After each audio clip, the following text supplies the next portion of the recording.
सचो अस्सलाम वालेकुम। मुझे नालो साजन है, सत्ते क्लास में पढ़ा तो जहाँ कि मुझे स्टा तक गले बड़का आज मुझे स्टा जो उन्होंने है सोनी सोनी में आप जो लोग दास्तान जो शाज शहरी में मिले तो जो कोई पुराने लोग अदब जो दास्तान है सोनी सामने बरादरी सा ताल्लुक रखंदड़ जरकट सामटो जी दी हुई जरा तो नेवार नंगामरो बरादरी सा ताल्लुक रखंदड़ गहेवर जो पुटरो सदस असुल नालो साहेड़ो ये लोक दास्तान दिलोराई जो दो से ताल्लुक रखे तो दिलोराई गर्भन अरबन जी आखिरी या सुमर जो दो की शुरुआत में एक नटड़ो हक की सोनी जी शादी वाउचा बरादर जे फर्द दम सा चालू हुई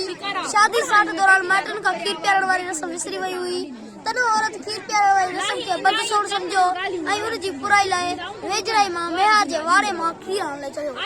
मेहार रातों को बचल खीर गुरंदर के दिनो